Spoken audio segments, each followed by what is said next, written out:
जय सिया राम, जय जय सिया राम, जय सिया राम, जय जय सिया राम।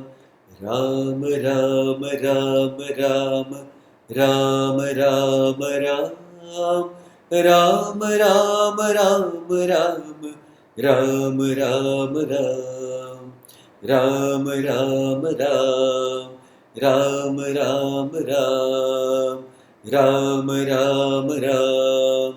बोलिए सियावर रामचंद्र की जय। 3 बार सब लोग मिलकर ओमकार कहते हैं। ओम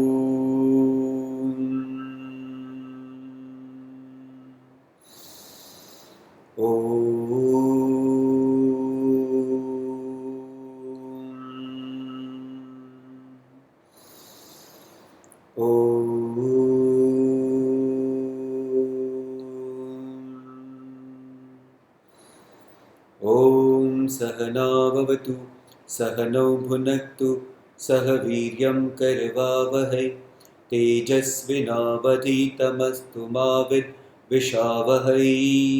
ओम शांति शांति शांति।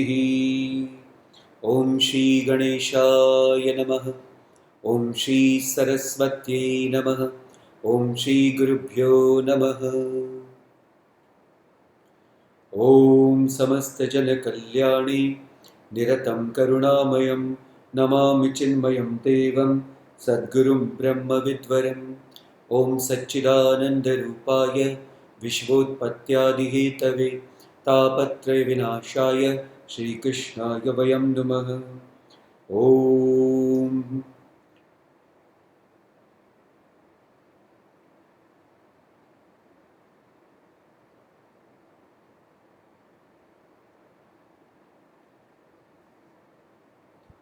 जय श्री राम।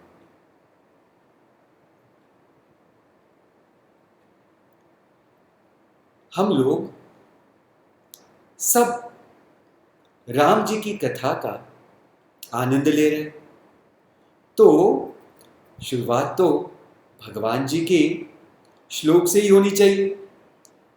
दक्षिणे लक्ष्मणो यस्य वामे तु जनकात्मजा पुरतोर्मारुतिर्यस्य तं वन्दे रघुनन्दनं, तं वन्दे रघुनन्दनं। बोलिए सियावर रामचंद्र की जय। तो हमारे राम जी की कथा में इस प्रसंग में जो सीता हरण जी का हरण का जो प्रसंग है, इस प्रसंग में अभी हम थोड़ा सा फ्लैशबैक कर लेते हैं कि पंचवटी में राम जी हैं। उन्होंने सीता जी को अभी लीला के बारे में बताया। तब सीता जी राम जी के कहने पर अग्नि में प्रवेश कर गए और अपनी छवि, जो माया छवि थी, वो वहां उन्होंने रखी। वो भी सीता जी जैसे ही परम सुशील और रूपवान थी। फिर इधर ऐसे हुआ कि रावण मारीच के पास गया और मारीच को उसने सब कथा बताई और उसने कहा कि तुमको सुवर्ण मृग बनना है।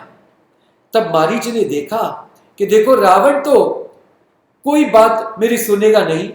प्रयत्न तो किया, लेकिन जब रावण बहुत क्रोधित हो गया तो उसने राम जी से ही मरने के लिए वो तैयार हो गया। और फिर सुवर्ण मृग बनकर के दोनों, अभी एक रावण चुप कर आगे बढ़ा और सुवर्ण मृग करके मारीच, जहां पंचवटी में राम जी थे, सीता जी थे, वहां जाकर के वहां सीता जी के सामने ऐसे वैसे वो वहां घूम रहा है। तब सीता जी ने राम जी से कहा कि देखो कितना सुंदर मृग है, आप मुझे ये लाकर दीजिए, उसकी छाला मैं लूंगी। तब राम जी ने बोला ठीक है। राम जी ने लक्ष्मण जी को कहा कि आप यहां रहना और विवेक से सीता जी का रक्षण करना। मैं जाता हूं और उस मृग को मार करके लेके आता हूं। और जैसे ही राम जी गए वन में, वो जो मृग था वो माया से कभी छुपता, कभी फिर से प्रकट होता, कभी आगे जाता, कभी पीछे आता, कभी प्रभु को देखता। तो ऐसे करके करके वो प्रभु को बहुत दूर ले गया। तब भगवान ने जो बाण चढ़ाया धनुष लेकर और उसको एक मारा, वो वहां मर गया। और जब वो मर गया तब उसने जोर से लक्ष्मण करके पुकारा और फिर तुरंत ही राम जी को स्मरण किया।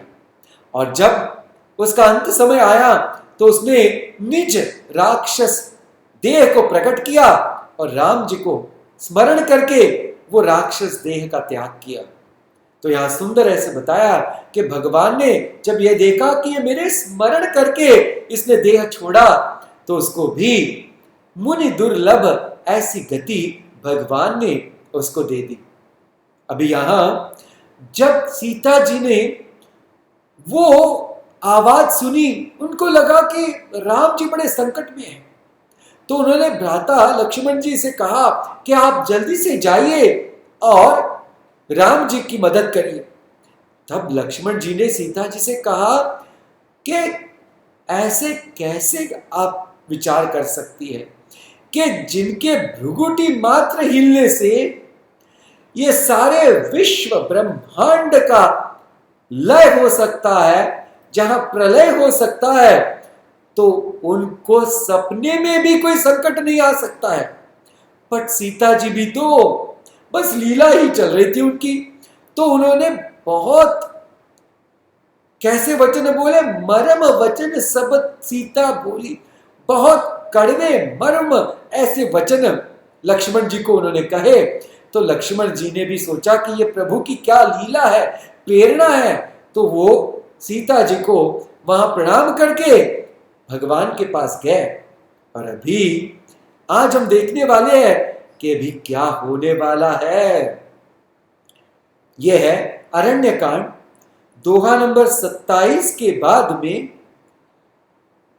चौपाई नंबर 4। चौपाई नंबर 4। सुन बीच दस कंदर देखा, आवा निकट जति के बेसा। रावण ने ये मौका देखा कि लक्ष्मण जी अभी गए हैं राम जी के पीछे, तो ऐसे ही उसने सन्यासी का भेष बनाया और वो सीता जी के जो सुंदर ऐसी वो पर्णकुटी बनी थी वहां नजदीक आ गया। जाडे डर सुर असुर डेराई। कहते हैं कि जिसके डर से देवता दैत्य तक इतने डरते हैं कि रात को निसी न नींद दिन अन्न न खाए। बोले उनको रात में नींद नहीं आती और दिन में उनको अन्न खाने में भी डर लगता है। इतना डर है इस रावण का। और ये डर के अभी वहां जा रहा है भेष बदल करके। देखो, और भेष भी किसका लिया है? सन्यासी का। तो देखो, ये नीच लोगों की पहचान यही है कि हमेशा वो कैसे होते हैं, तो एक उनका दिखाने का मुखौटा होता है और अंदर में कुछ और ही चलता है। तो ऐसे जो लोग होते हैं कि दिखाने का तो एक मुखौटा और अंदर में सोचने का तो कुछ और ही कपट छल चल रहा होता है। ऐसे सारे जो लोग होते हैं बड़े नीच और बदमाश होते हैं, जैसे ये रावण।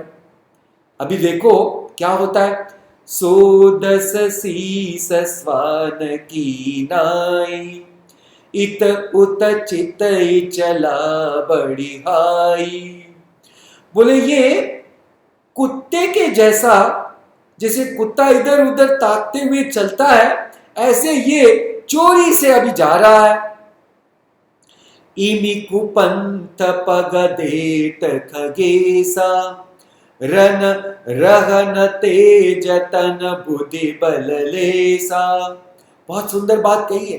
कहते हैं इमी कुपंथ पग देत खगेसा। अभी यहां ऐसा है कि काकभुशुंडी और गरुड़ जी का भी संवाद चल रहा है। तो गरुड़ जी को काकभुशुंडी कहते हैं कि अगर किसी ने कुमार्ग पर पैर रखा तो क्या होता है? तेज रहन तेज तन बुद्धि बल लेसा। बोले जैसे जैसे कुमार्ग पर चलते जाते हैं तो हमारे अंदर का तेज और बुद्धि का विवेक पूरा पूरा के पूरा उसका नाश होता है। किस वजह से? कुपंथ पर चलने से। तो हमने देखना है कि कौन से कुपंथ पर चले हुए लोगों का क्या क्या हुआ। तो एक दो लोगों का हम देखते हैं। देखो कि एक था रावण का ही भाई कुंभकर्ण। वो रावण के ही कहने पर कुपंथ पर चला, उसका नाश हो गया। फिर दुर्योधन, वो महाभारत में, वो भी कुपंथ पर चला, अपने शकुनी मामा के उस कहने पर उसका भी पूरा नाश हो गया। उनके तो कुरु वंश का नाश हो गया। तो जहां जहां जो जो कुपंथ पर चला है तो उसका तेज बुद्धि भी पूरा के पूरा उनका नाश हो गया है। तो यहां कहते हैं अब ये रावण का भी ऐसे नाश नजदीक आया हुआ है, इसलिए ऐसे मार्ग से वो आगे बढ़ रहा है। क्या हुआ? ना वो गया भी कुटिया के पास, नाना विधि करी कथा सुहाई, राजनीति भय प्रीति दिखाई, कह सीता सुनु जति गोसाई, बोले हु बचन दुष्ट की नाई। पहले तो रावण ने नाना विधि करी कथा सुनाई, इधर उधर की बातें सीता जी को सुनाई, उसमें राजनीति की भी बातें सुनाई, और कुछ तो ऐसी बात थी कि जिससे भय प्रकट होगा, जिससे भयभीत होगा कोई, ऐसी भी बातें की। और कुछ तो बड़ी प्रेम की बातें की सीता जी से। ऐसी सब बातें करके जब सीता जी ने ये सुन लिया, तब सीता जी ने क्या कहा? कह सीता सुनु जति गोसाई। तब वो गोसाई, जो रावण गोसाई का बेस लेकर के वहां आया था, तो उसको सीता जी कह रहे हैं, बोले हु बचन दुष्ट की नाई। तुमने तो सारे के सारे दुष्ट की तरह वचन बोले हैं। तब रावण निज रूप दिखावा, भय सबय जब नाम सुनावा। तब रावण ने अपना निज रूप प्रकट कर लिया और इतना बड़ा दशानन ऐसा उसका रूप, कह सीता धरि धीर जुगाड़ा, आय गयहु प्रभु रहु खल ढाड़ा। अभी ये जब रूप दिखाया तो सीता जी थोड़ी भयभीत हो गई, लेकिन धीरज धर के उन्होंने कहा कि हे दुष्ट, थोड़ा रुक जा, अभी प्रभु बस आते ही है। देखिए अभी क्या होता है।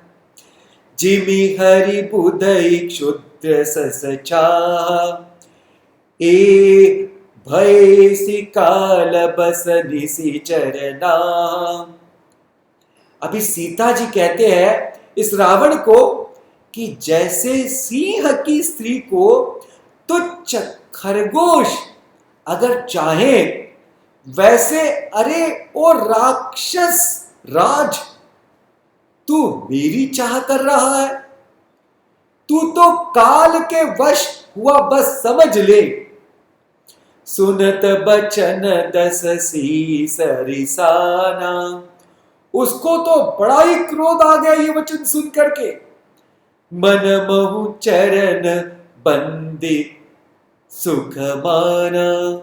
लेकिन यहां लिखा है कि रावण भी, उसको भी सीता जी के प्रति बहुत आदर था, तो उसने सीता जी के चरणों की पहले वंदना की और फिर क्या किया? दोहा नंबर 28 अरण्यकांड। क्रोधवंत तब रावण, लीन सिरथ बैठाई, चला गगन पथ आतुर भय, रथ हाकी न जाई। सियावर रामचंद्र की जय, पवन सुत हनुमान की जय। बोलो भाई सब संतन की जय, सद्गुरुनाथ महाराज की जय। बहुत क्रोध में वो आकर रावण ने सीता जी को हर लिया और अपने रथ पर बिठा लिया और बड़ी उतावलता से वो आकाश मार्ग को, इस रथ को लेकर के चला, पवन हंस को। और डर के मारे उससे वो रथ हाका नहीं जा रहा था, लेकिन वो तो उसके मन के अनुसार चलने वाला था, इसलिए वो उड़ने लगा आकाश मार्ग से। अभी सीता जी की परिस्थिति क्या होगी? हाज गए कबीर रघुराया, कई अपराध बिसारे उदाया। आरती हरन सरन सुखदायक, रघुकुल सरोज दिन नायक। अभी सीता जी विलाप कर रही है, हे जगत के अद्वितीय वीर ऐसे रघुनाथ जी, आपने कौन से अपराध की ये मुझको सजा दी है? कौन सी भूल हो गई मुझसे? दया करो, दया करो, हे दुख हरने वाले, हे शरणागत को सुख देने वाले, हे रघुकुल के कमल सूर्य, दया करो, रक्षण करो। हा लक्ष्मण तुम्हार नहीं दोसा, सो फल पाव पायो किनेऊ रोसा। फिर अपने ही विलाप में लक्ष्मण जो कि वे बोल रहे कि आपका कोई दोष नहीं है लक्ष्मण, मैंने ही क्रोध किया, उसका ही फल मुझे मिल रहा है।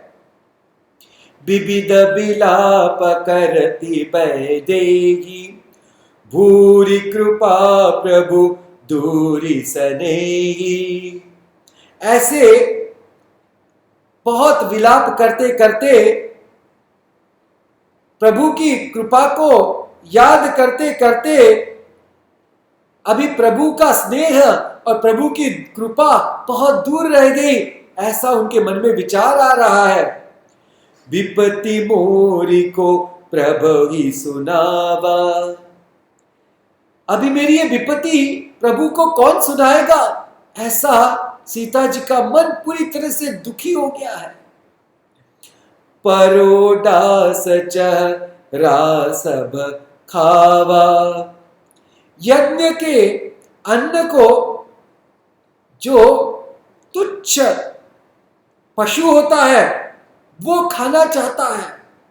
सीता कई बिलाप सुनि भारी, भय चराचर जीव दुखारी। जब आकाश मार्ग से सीता जी को ले जा रहा है रावण, तो बहुत सारे जीव ये देख रहे हैं और बड़े दुखी हो रहे हैं सीता जी का दुख देख करके। उतने में ही एक गिद्धराज जटायु, देखो क्या हुआ, गीधराज सुनि आरत बानी, रघुकुल तिलक नारी पहचानी। तब जटायु जो बड़े ही बुजुर्ग हो गए थे, जर्जर हो गए थे, उन्होंने ये वाणी सुनी और तुरंत पहचाना कि ये तो रघुकुल की नारी है, ये तो राम जी की भार्या है। अदम निशाचर लीने जाई, जिमि मलेच्छ बस कपिला गाई।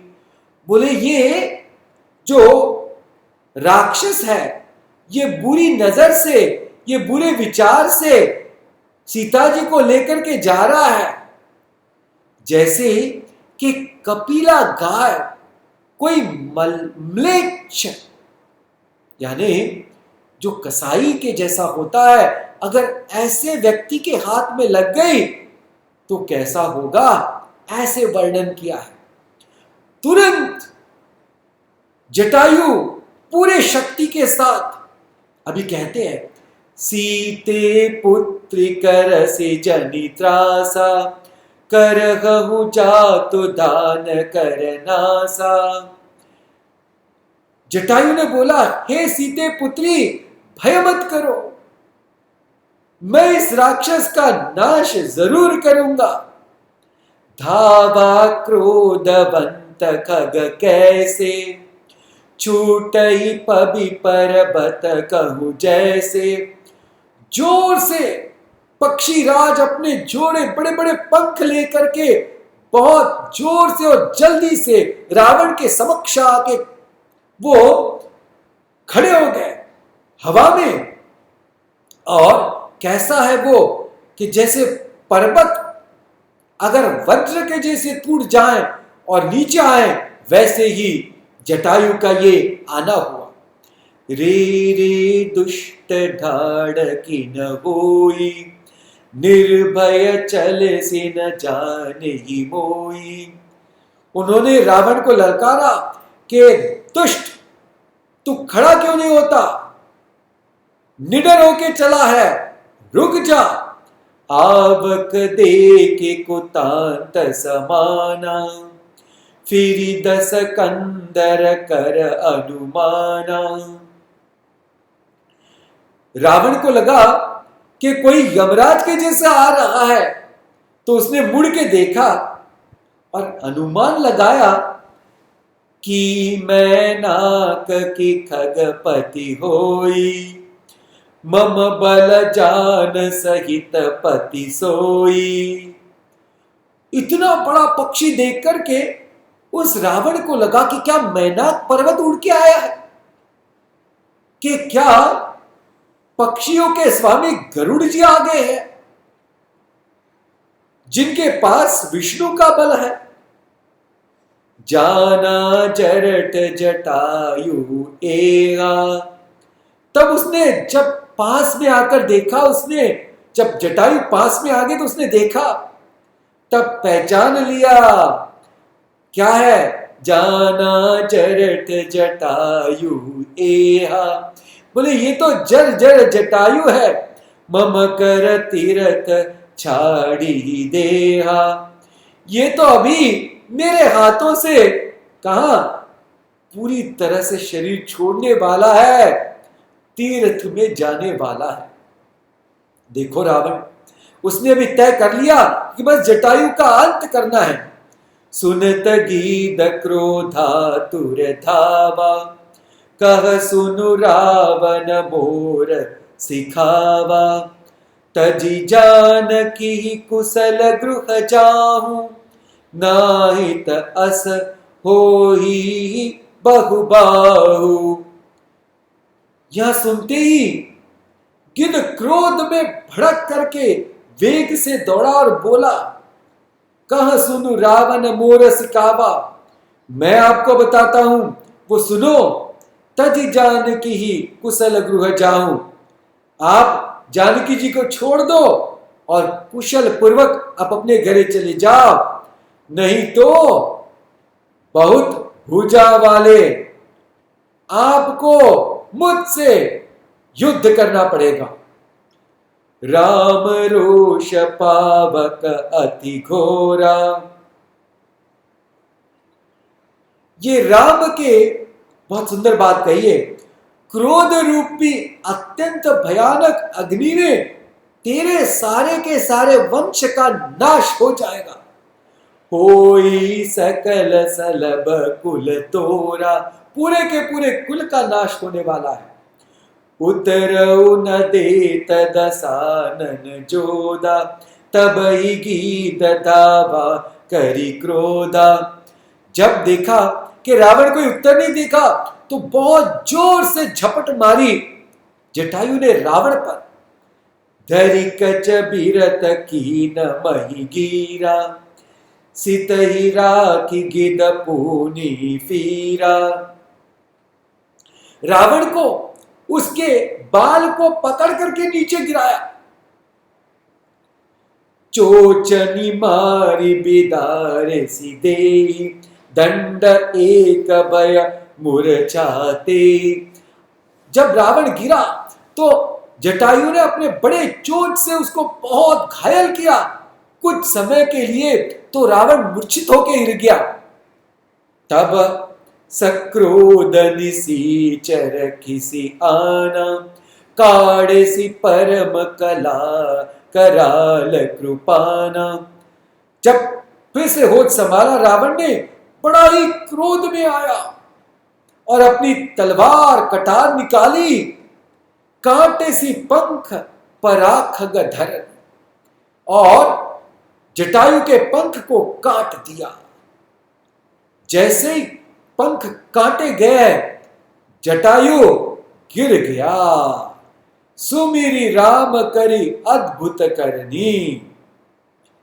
भगवान के नाम के स्मरण के साथ जटायु अब वहां पूरी तरह से जैसे पंख कट के गिरा है। अभी सीत ही जान चढ़ाई बहोरी, चला उता इल त्रासन थोरी। सीता जी को फिर से रथ में बिठा करके वो उतावलेपन से फिर से वो भाग रहा है। भय बड़ा है उस रावण को। करति बिलाप जाति नभ सीता, फिर से सीता जी ने बड़ा बिलाप किया। व्याध बिबस जन मृगी सभीता, मानो व्याध के वंश में पड़ी हुई, जाल में फंसी हुई कोई हिरनी हो, ऐसे वो बिलाप कर रही है। गिरी पर बैठे कपिन निहारी। तब हुआ ये कि एक पर्वत पर कुछ वानर लोग बैठे थे। कहीं हरि नाम दीन पट डारी। सीता जी ने भगवान का नाम लिया और अपना एक वस्त्र वहां डाल दिया। एही विधि सीत ही सोलय गयहु, बन अशोक महराखत भयहु। ऐसे करके रावण ने सीता जी का हरण कर लिया और अभी सीता जी को जा करके अशोक वन में वहां रख लिया है, उस लंका में। देखो क्या सीख हमने लेनी है इस सुंदर प्रसंग से। एक तो कि जब कोई व्यक्ति ऐसे बहुरूपिया वेश में आता है तब हमने बहुत सजग रहना है, और ऐसे जो बहुरूपिया होते हैं उनसे तो दूर ही रहना बहुत बहुत जरूरी है। दूसरी बात कि देखो इस खग को, देखो इस जटायु को, जो इतना जर्जर बूढ़ा होने के बाद भी उसने ये नहीं सोचा कि देखो अगर रावण के साथ मैं युद्ध करूंगा तो मेरा क्या होगा। उसके पास तो तलवार है, उसका बल तो बहुत सम्राटों जैसा है। उसने एक ही जाना कि अभी रघुकुल नारी को ये बदमाश बहुत छल कपट से यहां हर के लेके जा रहा है, तो मेरा कर्तव्य यही बनता है कि मैं उनकी मदद करूं और इस रावण को सबक सिखाऊं। तो अपने पूरे शक्ति से जब रावण को उन्होंने नीचे खींचा और उसके साथ लड़ाई की, तो ये लड़ाई में रावण ने दोनों पंख उस जटायु के काट दिए और कटे हुए पंख और ये शरीर से वो जमीन पर आ गिरा और अभी भगवान के नाम का स्मरण कर रहा है। देखो जी, जिसने अपने कर्तव्य को पूरी तरह से समझ करके युद्ध में अपने जीवन का बलिदान दिया, तो जब हम ये सोचते हैं कि ये रावण और जटायु के युद्ध में जटायु घायल होके गिर गया, उसका पराजय भी हो गया, लेकिन पराजय होकर भी नाम किसका बड़ा हो गया। देखो, तो कीर्ति तो जटायु की बढ़ी, क्योंकि सच्चे मन से, सच्चे हृदय से उसने भगवान को याद करके अपने कर्तव्य को पूरी तरह से पूर्ण किया, कर्तव्य को पालन किया। तो किसी भी व्यक्ति ने कोई कष्ट अगर जीवन में है, कोई भय है किसी चीज का और कोई डर है, ऐसा करके अगर कर्तव्य से मुंह मोड़ के से भाग गया तो वो तो पाप का भागीदार हो जाएगा। तो हम सब ने समझना है कि कितनी भी कठिन परिस्थिति आने दो, कितना भी कुछ बहुत बड़ा ऐसा संकट आने दो, अपने कर्तव्य की पूर्ति से हमने कभी विमुख नहीं होना है, हमने कभी पीछे मुड़ना नहीं है। भलाई ये देह क्यों भी छोड़ना पड़े। देखिए ना, भारत देश के लिए कितने लोगों ने बलिदान दिया, तब कहीं हमें ये स्वतंत्रता मिली, और उसके बाद भी अनेकों युद्धों में कितने हमारे शूरवीर मारे गए। तो देखो, उन्होंने भी अपने कर्तव्य के लिए, अपने मातृ पूरे इस देश के लिए उनकी प्राण बलिदान कर दिए।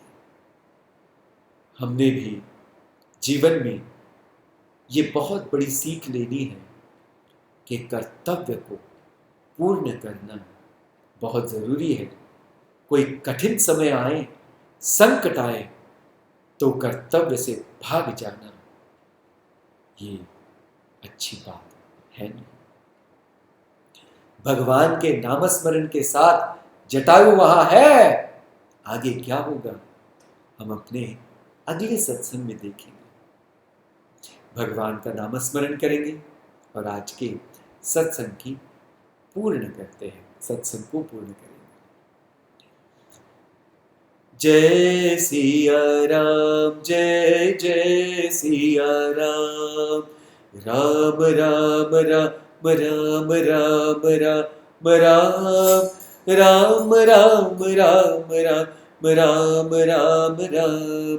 जय सिया राम, जय जय राम, जय सिया राम, जय जय राम, जय सिया राम, जय जय राम, जय सिया राम, जय जय राम, जय जय राम, जय सिया राम, जय जय राम, जय सिया राम, जय सिया राम, जय जय राम।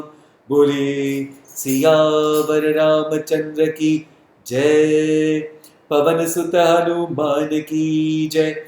बोलो भाई सब संतन की जय, सद्गुरुनाथ महाराज की जय। भगवान से और पूज्य गुरुदेव से हम प्रार्थना करते हैं कि भगवान की कृपा और गुरु का आशीर्वाद सब पर, इस संपूर्ण विश्व पर रहे, सबका भला हो, सबके जीवन में कुशल मंगलता हो। ओम सर्वे भवन्तु सुखिनः, सर्वे सन्तु निरामयाः, सर्वे भद्राणि पश्यन्तु, मा कश्चित् दुःखभाग् भवेत्। ओम पूर्णमद पूर्णमिदं पूर्णात् पूर्णमुदच्छते पूर्णस्य पूर्णमादाय पूर्णमेवावशिष्यते। ओम शांति शांति शांति। हरि ओम। श्री गुरुभ्यो नमः। हरि ओम। जय श्री राम। आप सभी का बहुत बहुत धन्यवाद जो आप हमारे साथ इस सत्संग में मिलकर हम सब लोग भगवान की कथा का आनंद ले पाए। धन्यवाद और मिलते हैं अगले सत्संग में। तब तक के लिए राम राम।